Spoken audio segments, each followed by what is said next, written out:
The Mother and Sri Aurobindo have done what they came to do, to establish a new consciousness upon earth.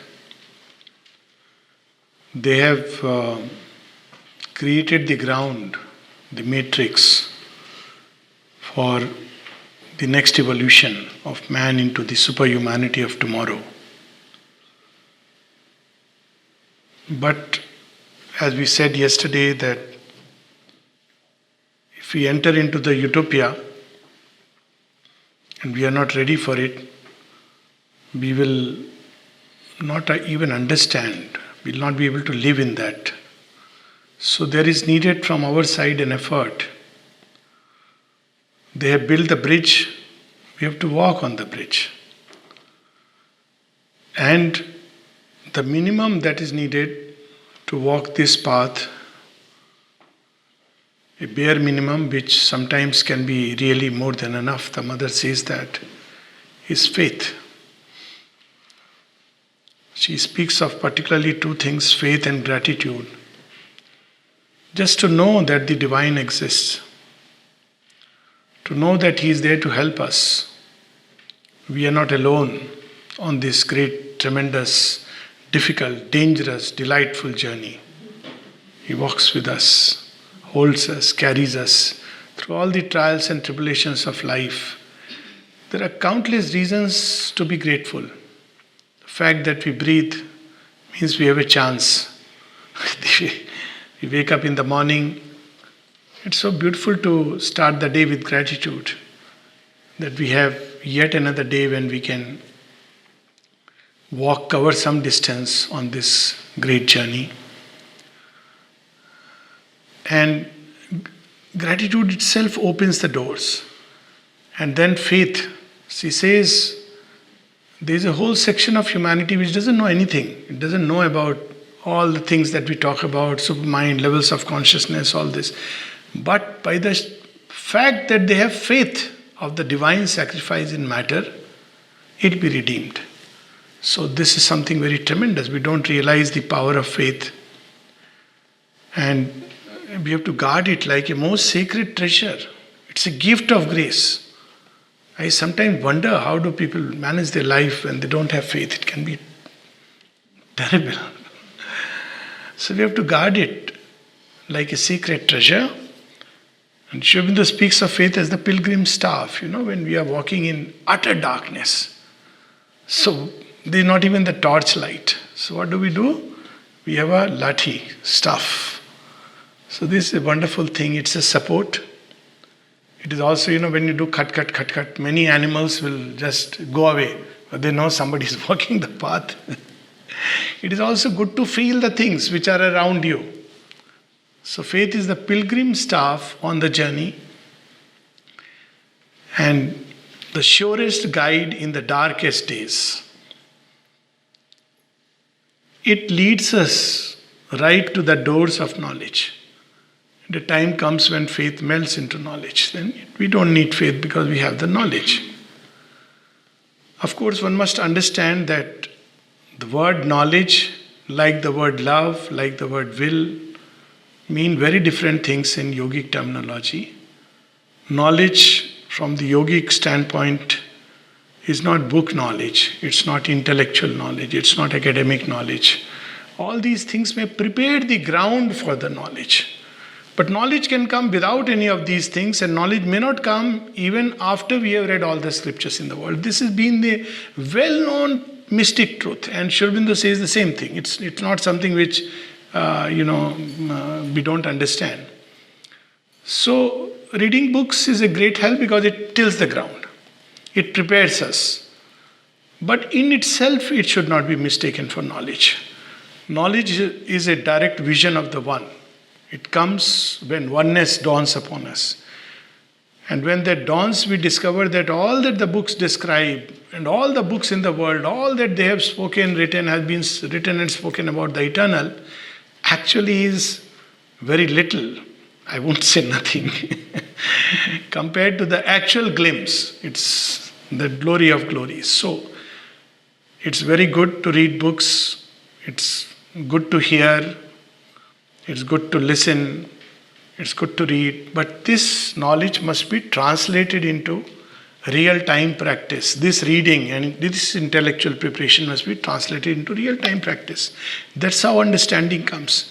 It doesn't come by constantly churning this knowledge into our heads like a piece of information. It's not that.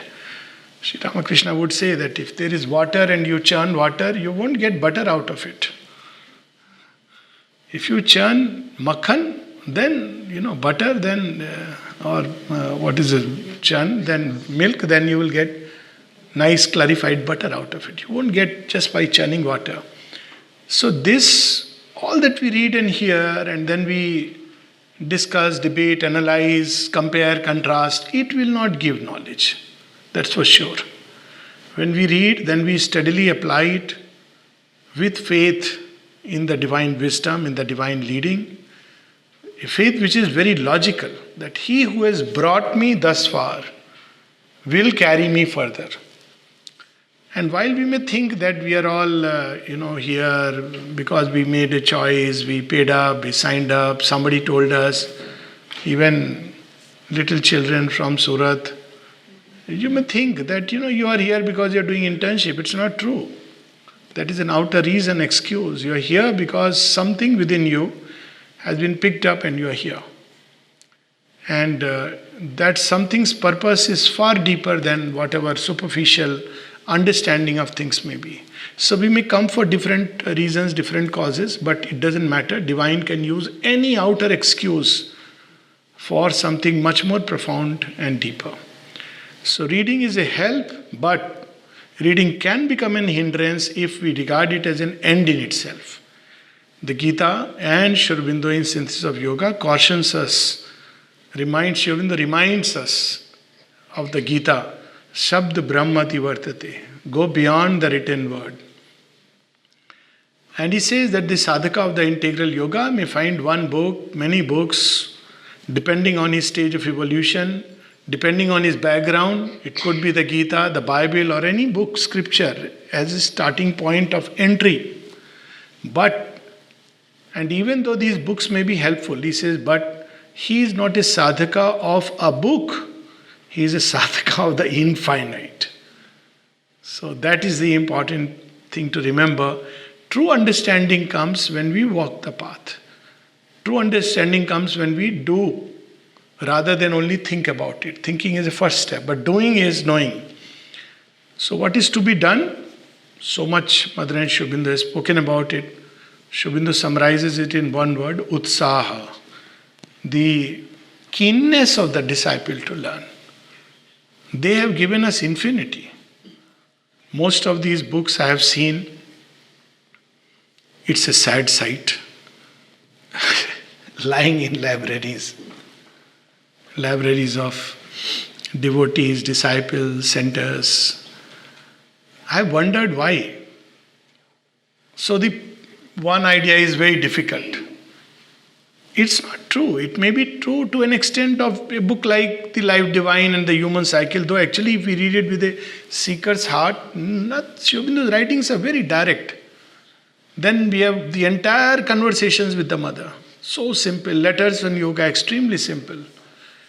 And when we read, they are meant for that. Sri Aurobindo has given it as a, it doesn't matter what we are doing in our everyday life, practice.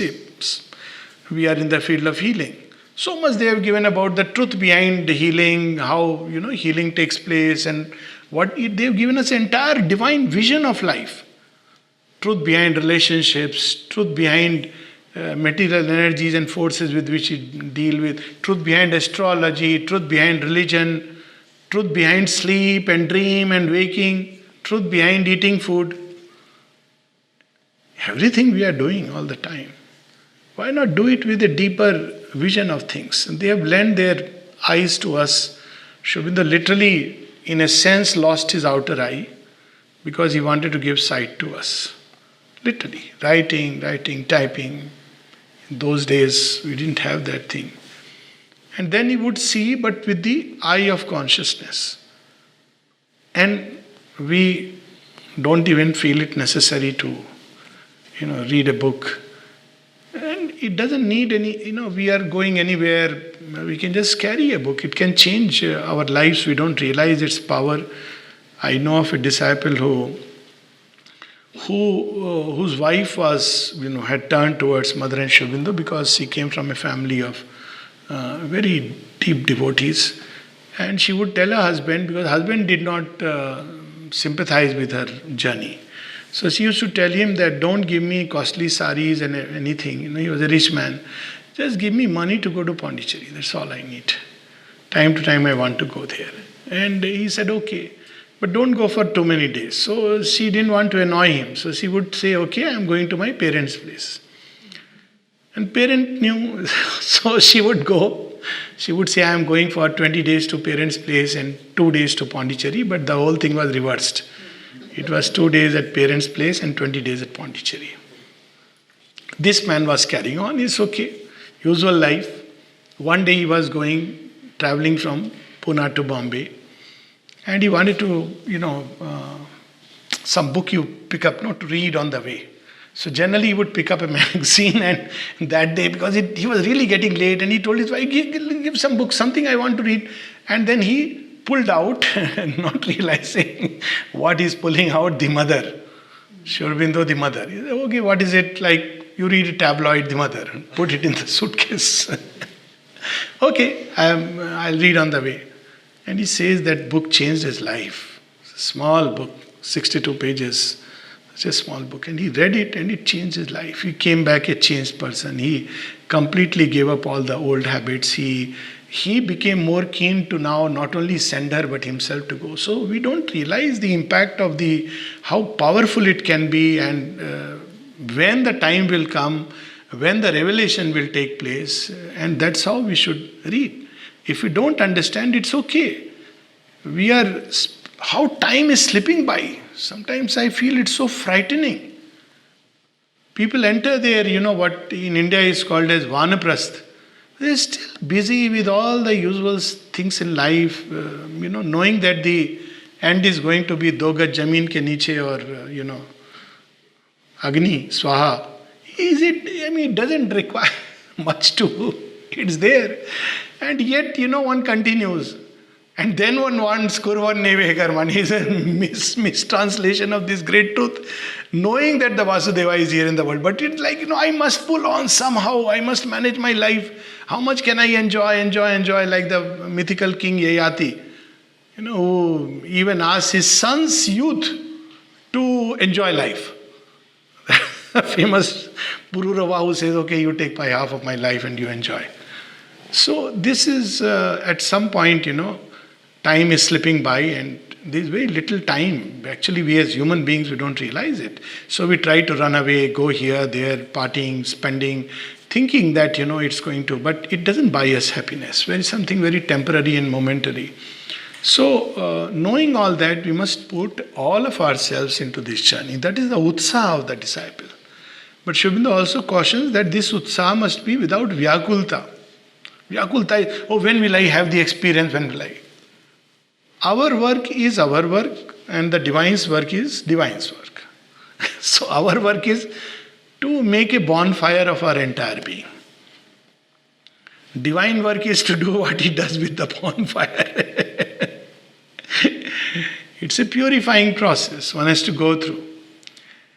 And in this process, two things which are, Sri Aurobindo speaks of as an indispensable basis, the very first foundations on which we have to build these, not only new creation, but the deeper spiritual life without which it cannot be built, is peace and equanimity.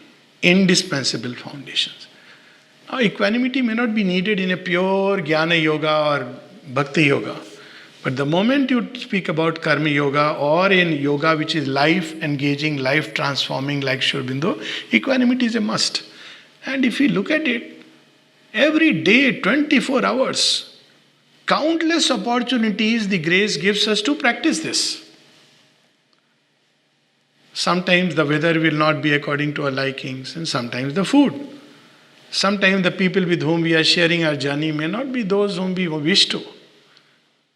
Sometimes we may be tagged along with someone who has no sympathy for our journey. Divine play, enjoy it. Sometime we will be, looking at everybody's defects except our own. These were opportunities to practice equanimity. Sometimes somebody will come and pass a very critical remark just when we want to hear a compliment. Wonderful opportunity, and when we look upon these things, we discover, oh my God, life is a series of lost opportunities. The divine came so close. What stood between me and the divine was just this trust and equanimity. Had I taken this leap, I would have seen the revelation of grace, but I couldn't take. And then there is suffering, bitterness, complaining, grudging, grumbling, which makes things worse. Doubt, complaints, grumbling. Mother says it brings in all kinds of adverse forces in the atmosphere. Life will give what it has to give. It's our share. Everybody has to go through their own share. Pandavas were not spared. Shri Krishna was not spared. Rama was not spared. Christ was not spared. Sri Aurobindo was not spared. Who is it who has been spared? So when suffering comes, we should say, oh, we are in good company. Not that we should ask for suffering. But when it comes, we say, oh, thank you. You have thought that I am a little worthy of sharing your burden. And then don't carry it like something big. Pass it on. You know you are an old hand at it. Every time you have come, earth has given you heaps and truckloads of pain and suffering, and you have borne it with what magnanimity. Forgive them, for they know not what they are doing. I just wonder if we can't even forgive somebody who has, once upon a time said a bad word, and here is someone from the cross saying this. I mean, these are such inspirations. Look at the life of Buddha. That's why one of the things that I recommend always when people ask, what should we read? Life Divine, Synthesis of Yoga, isn't it? All the volumes everybody has by heart. So I recommend read the life of Sri Aurobindo. Not the lives of Sri Aurobindo, but the life of Sri Aurobindo, to be sure. Of course, you have to be careful in choosing a biography. There is no doubt about it. But one of the biographies which I recommend strongly is Rishabh Chand's Sri Aurobindo, His Life Unique. Another one, Sri Aurobindo or the Adventure of Consciousness in the Western context especially. Then a third one, 12 Years with Sri Aurobindo. Read the stories of these disciples, and I can tell you, if you read Rishabh Chand's book, for example, you'll know about yoga. You don't have to, what should we do? You'll look at Sri Aurobindo's life. Look at Mother's life. How they have lived their life, and we'll know what yoga is about. And it inspires. It's one way of coming close to the Lord. In Indian tradition you have this. There are books of yoga. Plenty of books. This sutra, that sutra, Brahma Sutra, Narad's Bhakti Sutra, Patanjali Yoga Sutra, Shiv Sutra. Many books are there, isn't it? But what do most people read and feel inspired by? Two books. Ramayana and Bhagavata. Strange. Why? They are stories of the life of Rama and Krishna. What happens when you read these stories? You feel close and you understand. It's a direct kind of intimacy. People often ask how to develop bhakti. Yes, bhakti is a grace. It's a crowning realization. No doubt it comes as a gift of grace, and one should ask for bhakti, faith, like one asks for any other thing. Even much more for this. We can't imagine what it means. When Krishna Prem we were talking about, he came to ashram and he met the mother, and he asked the mother something which he recounts later on with his disciples, her disciples. He said, you know what he asked? I was so touched and I was so happy. He said, give me bhakti for my guru. Mother says, but you already have it. He says, I don't yet have enough, I want more. Mother was so happy that somebody has asked for the real Kohinoor. People used to do tapasya. Read the story of Dhruv. Prahlad, Dhruv did tapasya for God knows those days when people could live for 1,000 years. I don't know, young child, little child doing tapasya. And when the Lord appears before him, he says, give me akhand avichal bhakti. Akhand is something which is unbroken. Avichal, which never wavers. Give me that love for you. As a child, when I had read it, I said, my God, he has asked this. After all this tapasya. But he asked this, and he was blessed. The Lord, Prahlad, Dhruv and Prahlad were two unique characters whom the divine said, wherever you are, I will always be with you. Is it a joke? So the power of bhakti, ask for bhakti. But bhakti also grows when we read the stories of Mother and Sri Aurobindo and whoever we have faith in. Those stories do something to the heart. So all this helps us to grow towards that knowledge, toward that truth. In the end, these distinctions fall away. Love reveals to us, when we want to know about someone, what is the best way to know? When people go for courtship period, dating, how do they know each other? Acha, tell me what are your likes and dislikes? What color cloth you like to wear? What are your taste and tendency? What cinema you like to watch? Nothing you will know except superficial inanities. Live with a person for 2 days, you will begin to know. And even then, much will not be revealed till you live for a long time. A husband may be appreciated by hundreds of people outside him, a big man. Ask his wife. He will say, अरे मैं जानती हूँ उसको मैं जानती हूँ अच्छा से. Why does she? And it's truth. Because she knows everything. Simply because she has lived and she has loved. Love leads to another kind of knowledge. There is a wonderful line in Savitri. When death tells Savitri, no, for knowing thou shalt cease to love. Savitri answers, when I have loved all, then I shall know. Just the reverse. She says, I know that knowledge is a vast embrace. Look the line. What is knowledge? It's not here. It's here. Knowledge is a vast embrace. I know the all is the myriad one. The many are the million-bodied one. She knows that. This is knowledge, one and oneness. And it comes by love. So, we can ask for love, we can ask for faith, we can ask for peace and equanimity. So many opportunities of equanimity. This is yoga in real time. Peace. How to call peace? Mother says, call like an idiot. Peace, peace, peace, peace. That's why in India every time, Om Shanti, Shanti, Shanti, Shanti, Shanti. One day, Miss Shanti will think he is calling me for a long time. Let me come. And that day life will change. Because after all, the gods are listening. Shanti is a goddess. Don't ask me which pantheon. Faith is a god. Sri Aurobindo has revealed a whole list of gods which we never knew are gods. Faith is a god.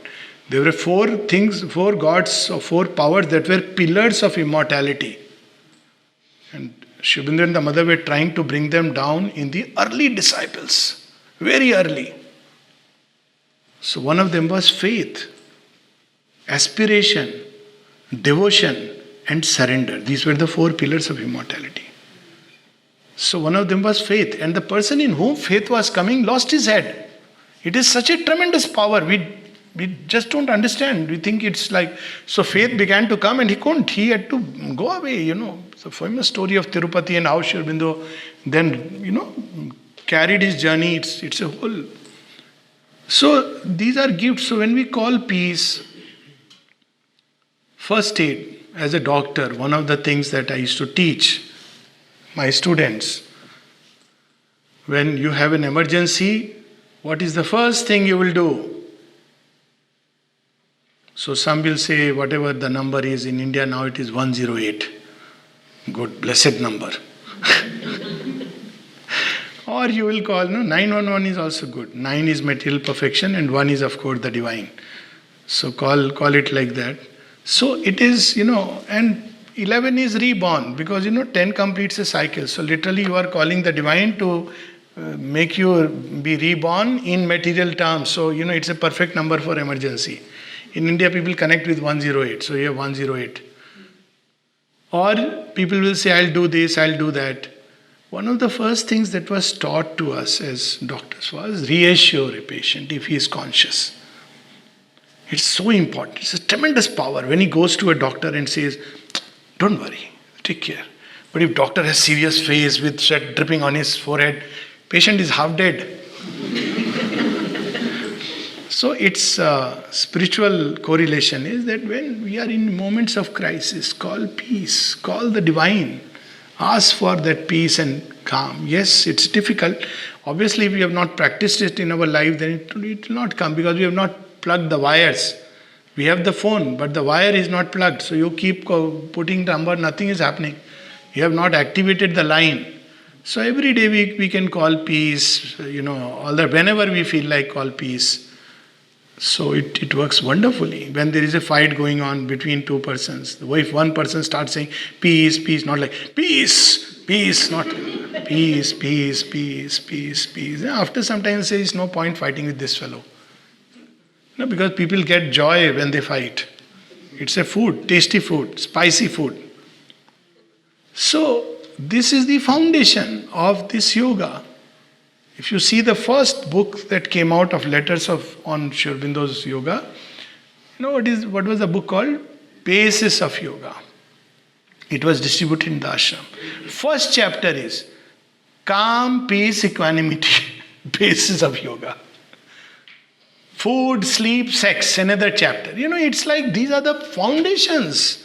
How you work upon it, it will lead us towards a higher life. That's what goes in the ground of preparing us for the new race, the superhumanity of tomorrow. Then, along with this effort of the disciple and along with all these things, the most important thing is aspiration, the fire. Now, how to light up aspiration? People have asked even these questions. Can you imagine? How to light up aspiration? Mother says, go near fire, so simple. Sri Aurobindo and the mother's books are fires. Go to ashram. People take all the way. Hasmukh Bhai was I have quoted your story in several times, I think, not here. When you spoke to Usaben and she told you that, are you coming to Pondicherry? You were in Surat, right?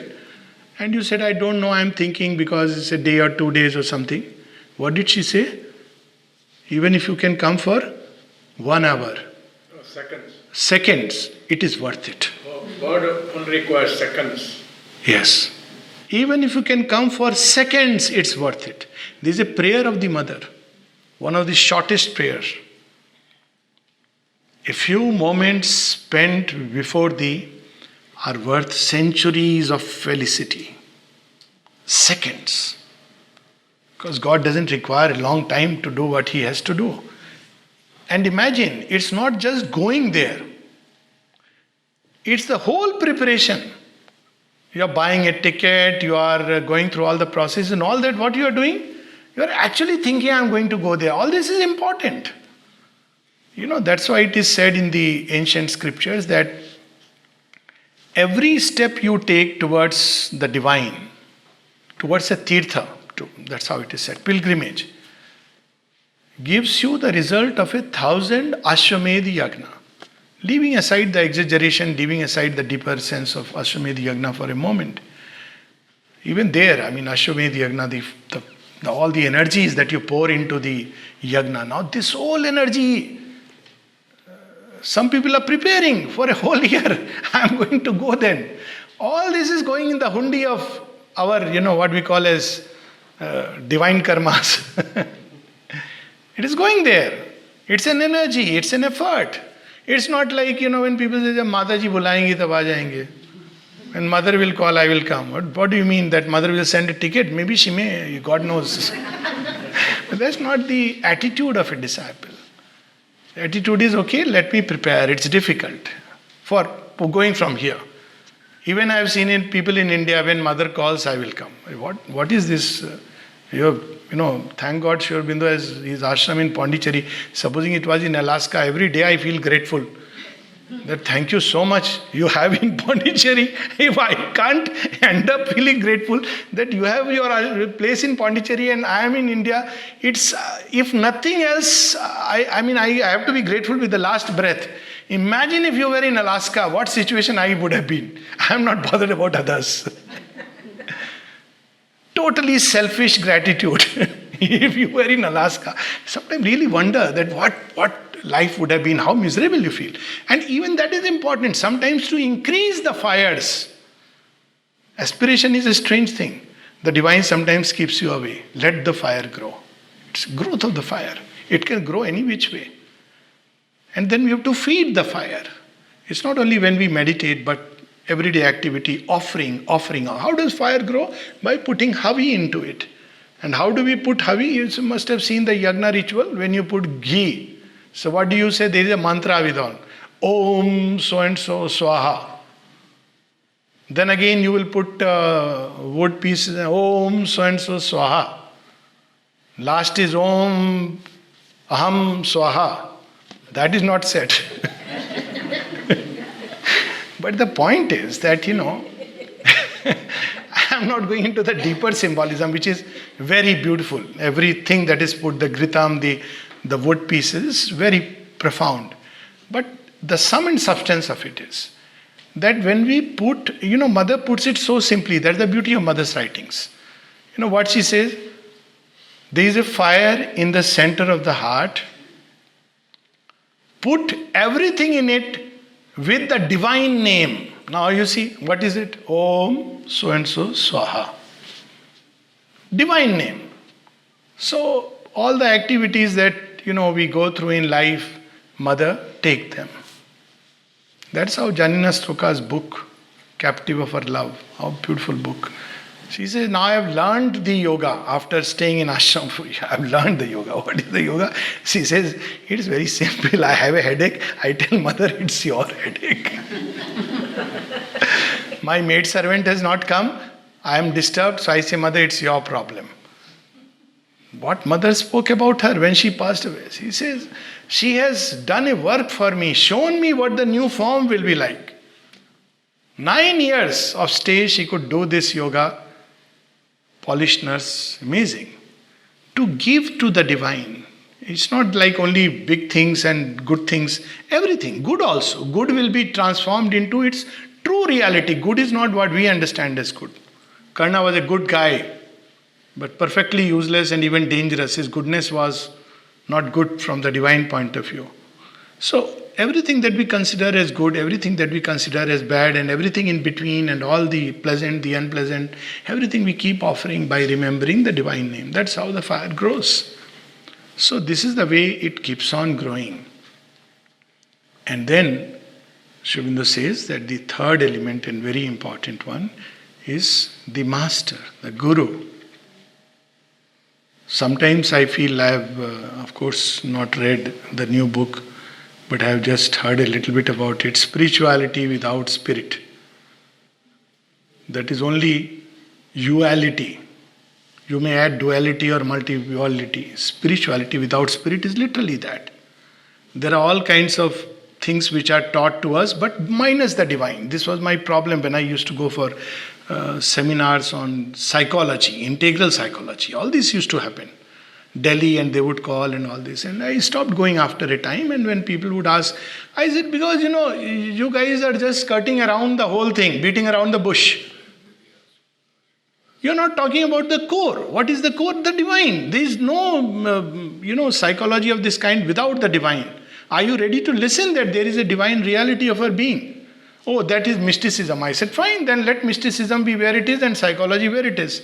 You can't combine the two, because if you have to combine, you have to bring in. What is divine is the core, the hub, the source, the origin.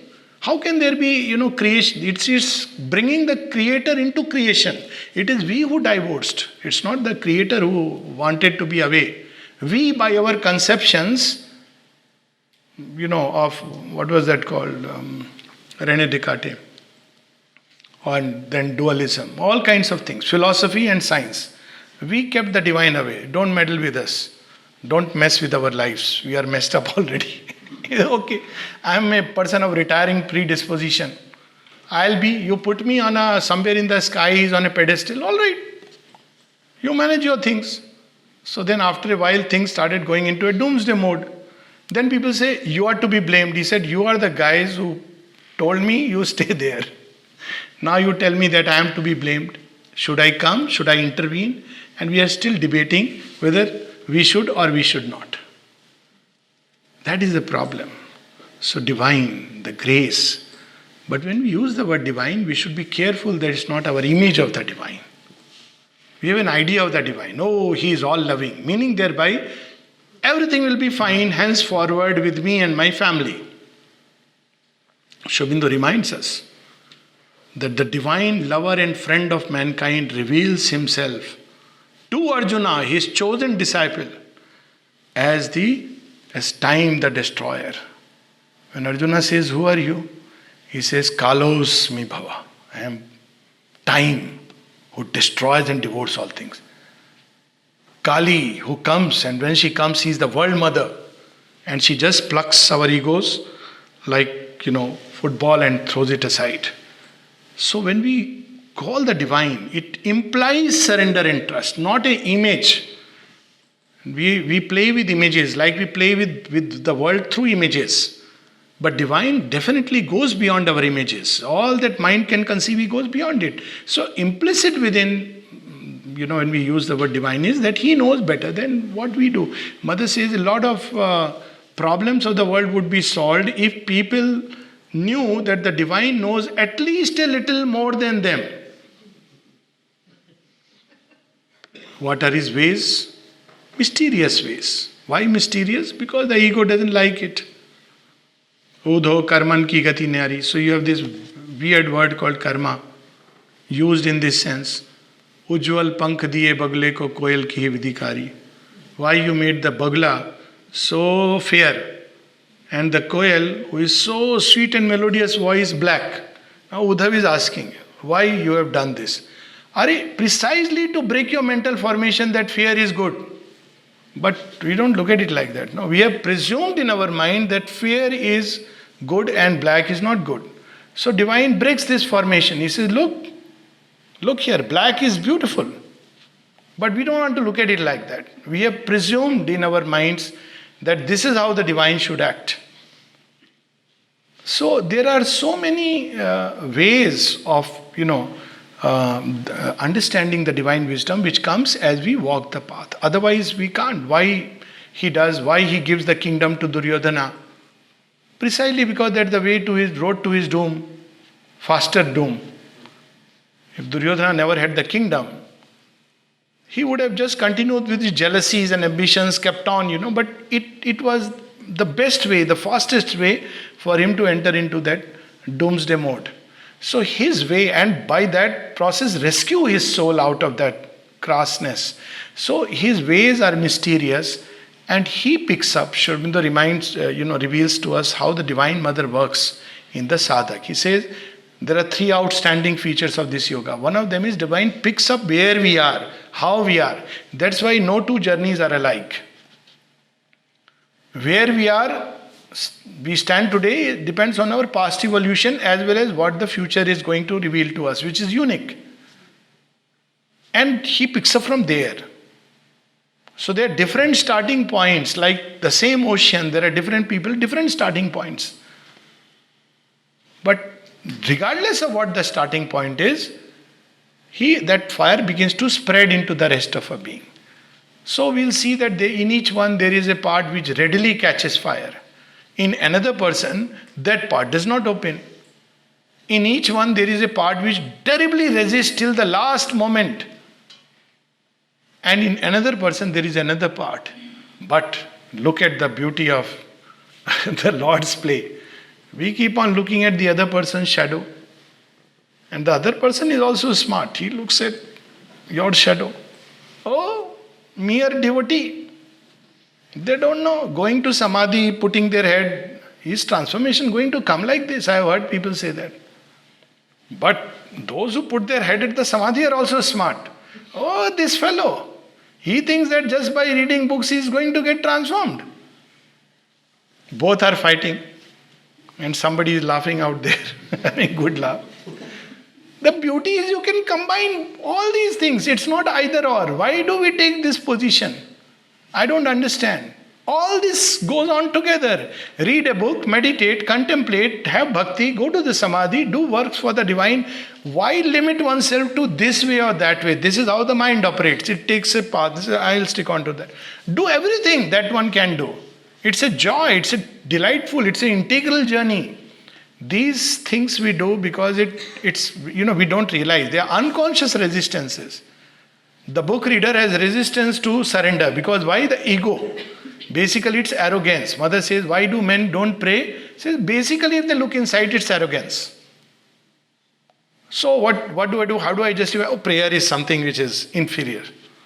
Oh, prayer. Oh, those peasants and those people who don't have this developed mind, they go and pray. They don't understand divine is this and that. Those who pray, they know that you are making a fool of yourself. How much joy and revelation. But we can combine both. It's not this or that. This is an integral yoga. Meditate, love, call the divine's name, serve the divine, read, think, pray, everything. Every which way meet the divine. Then when we take that approach, then a time comes when the divine master, whom we are seeking outside, awakens within. Then life begins to change. There is a Zen saying, which has its own truth. Zen has a way of saying things. When the disciple is ready, the master appears. Good. When the disciple is truly ready, the master disappears. Now you keep figuring out where does he go. Why does he disappear? Disappeared is a way of saying he is in us. He is in us. It doesn't mean then again either or. Oh, now mother is inside me, so I don't need to go and bow before picture. No, you will do it with even more joy because now you know whom you are going to. She who is within is also outside. People ask me then, when you discover the divine within, you don't need to go to samadhi and bow. I said, who told you? Surely you have not discovered the divine within. That's why you are telling it.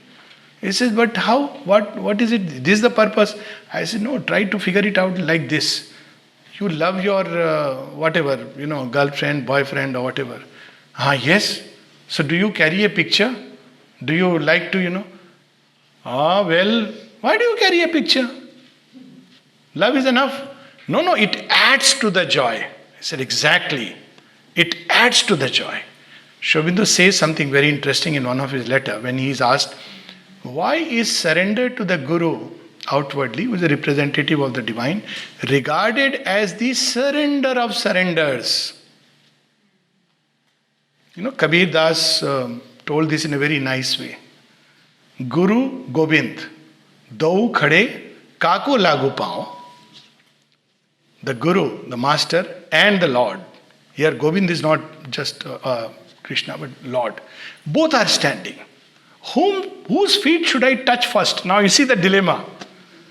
So he says, Balihari Guru aapki jin Gobind diyo bataye. Say that in English. Yes, I'm going to. He says, the Guru, the Master, and the Lord. You see, Master takes us to the Lord. Now a time comes when the Master is there and the Lord, both are there. So he says, whose feet should I touch first? Whom should I bow first? He says, of course to the Master. It is because of his grace that I have known the Guru. I have known the Lord.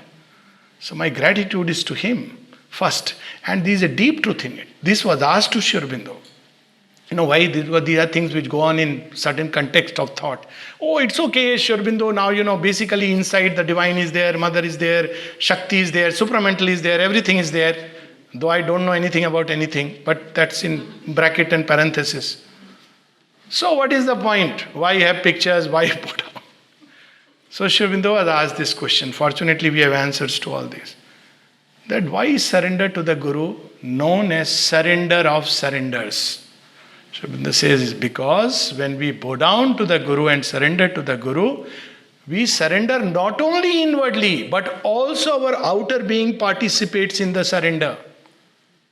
That's why one physically bows down, and that's why one does this, and that's why one lies at the mother's feet. Because the outer body, we deprive it, and we talk about integral yoga. We are depriving it. The joy of lying at the mother's feet. She speaks of this 3 types of surrender. Otherwise, it says chatpat. After a while, it says, okay, this fellow is useless. He will not make me also have the joy. Inwardly, he is happy, but I don't know what it means to really lie down at the divine's feet. See how beautiful. It's not either or. The mind has this weird tendency of reducing everything to either or. Surrender inside. That's definitely important. That's the most important thing. But also surrender outside. Why the body should be deprived? So this is a total, everything. It's an all-embracing, all-inclusive journey. And the final thing that Sri Aurobindo says, that after you have done all this, the last thing is time. It takes time. Rome was not built in a day. A new creation is not built in a lifetime. So we should not be like, when will I get the experience? When will I have this? How does it matter? It's a wonderful journey. Imagine if divine came physically and told us, you want to sign up for a divine project? Are you going to read all the clause, subclause and all this? Oh, the soul said, I sign up for it. Divine, he's giving us a project. After everything is over, his chief accountant comes and says, you know what you have signed for? I shouldn't say chief accountant, the secretary comes. Secretaries are mysterious people, You don't know what they are really conveying, which side they are. So the secretary comes and says, you know what you have signed up? Have you read all the thing? What is that? Divine is coming. He has asked me to sign. I work. It's a project of 10 lifetimes, 1,000 years project. Oh my God, did I do this? Signed up for it. But I look at it like this. When people say, when will Supermind comes? 1,000 years. I say, so good. 1,000 years of service to the divine we have signed up for. It is such a joy. Life after life we will serve him, because now we have signed, he won't leave us.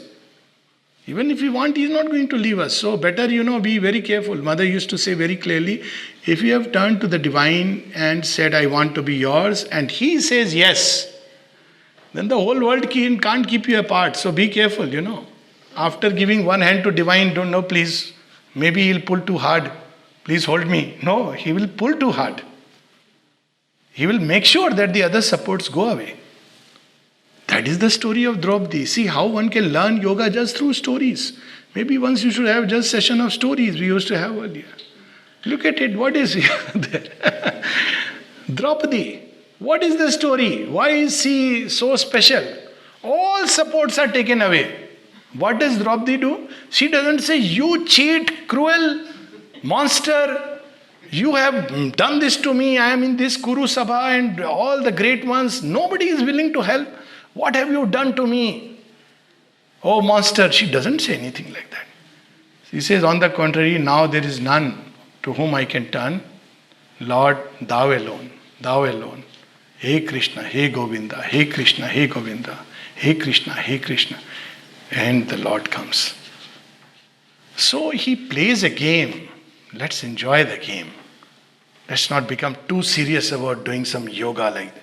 It's a game we are playing with the Lord. With the Lord means we are on same side.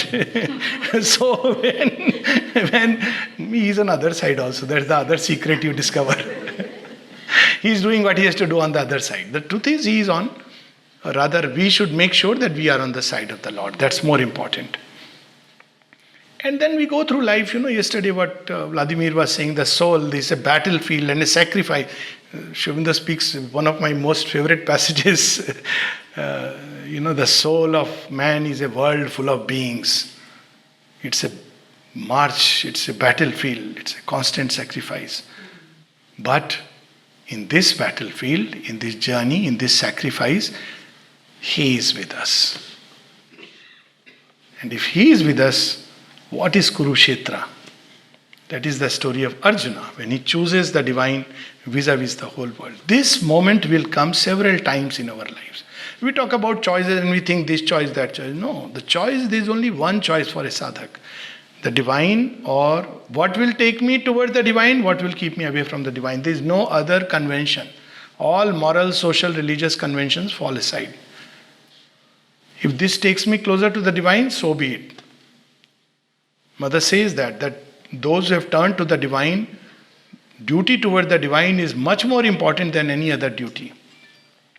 And we see that those who have walked like that, Buddha, I'm sure he must have had debates in his house. It's not that suddenly one night he woke up dramatically and said, I am going out. He must be having a churning. Must have discussed with his wife. She must have told him, you know what? It's too premature. Siddhartha, my loved one, look at your child, 5-year-old. Please wait for another 20 years. Then you walk. But what Buddha does, because that angst inside all goes into the bonfire and Buddha walks. That is his karma yoga. Because he has to discover, he's pained by the suffering of all around.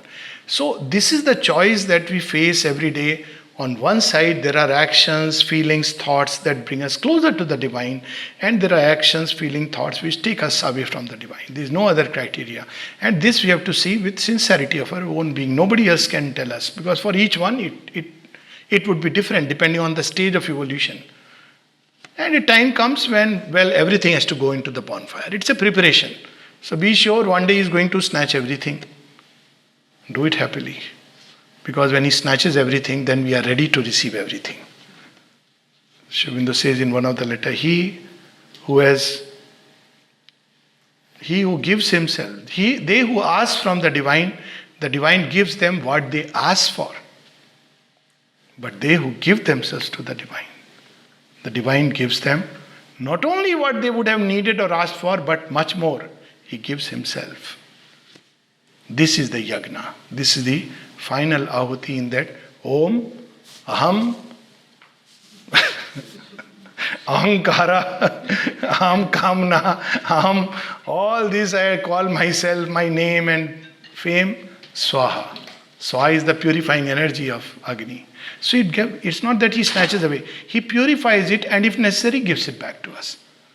How? He says, now this is a gift from me. Don't forget, it's no more you.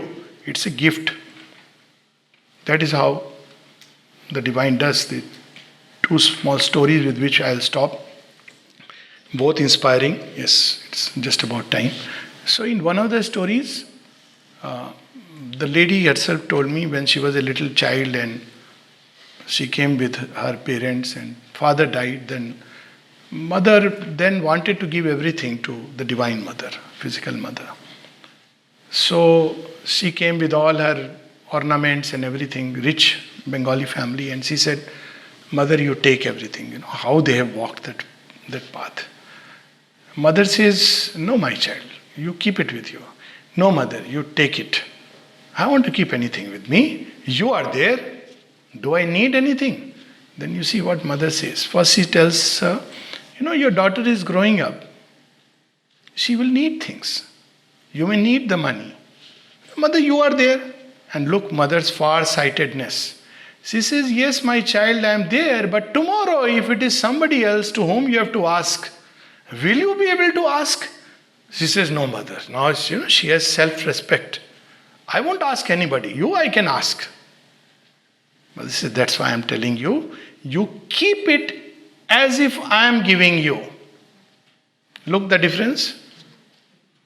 You keep it, now I am giving you. There were so many instances where the mother gave back something, said, I am giving you now. It's a lesson. And the second story with which we'll close is Charu Chandra Datta. He was in freedom struggle and they used to call Sri Aurobindo as chief and so many stories of him. But when Sri Aurobindo withdrew into Pondicherry, he got, like many others, got perplexed, annoyed, confused. He burnt away many of the letters or whatever Sri Aurobindo had written to him But he had kept with him the Gita which Sri Aurobindo had given him. Sri Aurobindo used to read a Gita with his annotations and all this which he had given to Charu Chandra Datta. He had very interesting experiences. Actually, he saw Sri Krishna in Sri Aurobindo and Sri Aurobindo in his idol of Shri Krishna. Now that's going into, it's an interesting story. I think Charuchandra, that story has come on Oroma, no? It's, I'm not advertising for Oroma, but it's a beautiful stories which, Charuchandra stories. Please read it. It's a very lovely book. Small little book. Many other, Rishabh Chand's story. Now the biography is not available in the ashram, I am told. So when he comes to the ashram, he is feeling a lot of pain and anguish inside. What did I do?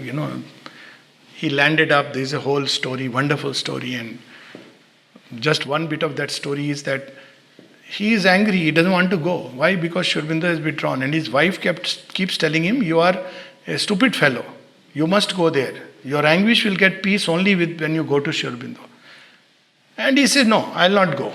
So Dilip Kumar Roy asked Sri Aurobindo, there is this Charu Chandra, do you know him? By the way, Sri Aurobindo says, oh, Charu, of course, he is one of those rare men with whom I have fought battles of the ages. In this life, I couldn't call him. My own preoccupations. At the same time, I had to do work of a different kind. When Dilip Kumar Roy says, Chief thinks like this of you, he says, really? He remembers me? He knows me? Battle of the ages? He says, I am going to go. So he rushes. And then many things happen on the way, and then when he comes, he meets Sri Aurobindo. When he meets mother, first he has mother, foreign lady. I can't bow down, freedom struggle. So he tells Sri Aurobindo, everything is fine, Chief. Don't ask me to touch the feet of that European lady. Are you go, why you can't? Now he has to give an excuse. He says, you know what, I have a back problem. I can't bow down. So Sri Aurobindo, sense of humor, divine. Oh, is that a problem? That is a small issue. Mother will stand a few steps above.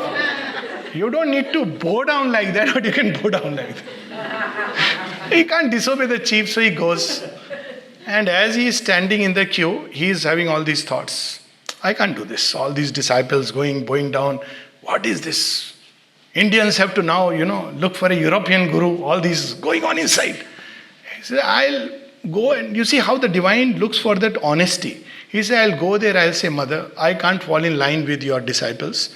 So I am going back. Thank you so much. You have been very kind and gracious enough to allow me to come near. But I can't do all this. He's thinking all that. But when he goes near, he says, this is European, Indian. This is far beyond anything I can imagine. He falls at her feet. When he comes back, he knows that, these are our slots. So next day when he meets the mother, he gives the Gita. He says, Mother, Sri Aurobindo had given this to me. This is the only thing I have of Sri Aurobindo, but I think I don't deserve after all that I did and thought. And so you please give it back to the Lord. So mother takes it, gives back. Next day she calls Charu. She says, Sri Aurobindo has said, give back this Gita to Charu. Tell him, I gave it to him once. Now I am giving it to him again. Look at the meaning of that. This is how we have to lead our life. This is yoga. And then leave it to time to unfold. We don't know how things are. Time's unforeseen accidents, God's random plan. So trust His wisdom. And I'll close with these lines of Savitri, among my favorite. Plenty of lines are simply superb. One who has made this world is ever its Lord. Our errors are His steps upon the way. He works through the hard breath of battle and toil. He works through the fierce vicissitudes of our lives. He works through our sin, our sorrows and our tears. 2 days back I was recounting them, but look at it. It's not only when I am sitting cross-legged in closed eyes, and He is working when I am thinking that I am sinning. You say, oh, this is the time to catch hold of this darkness inside him. This is the true meaning of confessional. Confessional is not before a priest. But confessional means, Lord, this is in me, there I am, help me. Even when we are spiraling down, Lord, that's enough. He enters into the raging fires of hell to pull us out. Not only He pulls us out in the process, enters into the darkness and curtained by the darkness does his work, does a clearing. That's how he works through the fierce vicissitudes of our lives. And then the few lines which I recounted the other day, it ends with, after we have served this great divided world, God's bliss and oneness are our inborn right. It is not something we have to ask. It is our inborn right. But there is a condition. It is His world. After we have served this great divided world, it is in a state of division. It must move towards unity, harmony, beauty of the future. And we must do our bit, whatever role in little way. It may be a home, it may be just within me, it may be in my surroundings, doesn't matter. It's not about big or small. But to do our bit. And when we have done it, He knows when the role we had to play is over. Then what happens? We may continue playing, but God's bliss and oneness are our inborn right. A date is fixed in the calendar of the unknown, an anniversary of our birth sublime. These calm and distant might shall act, and all that now is not or far shall draw near to us. They will act one day, these higher states of consciousness. They will come, the great gods. Our soul shall justify its checkered walk. Look at the line. Checkered walk, black and white like chessboard. There is a meaning behind it. Our souls shall justify its checkered walk. All shall come near, that now is not or far. Thank you.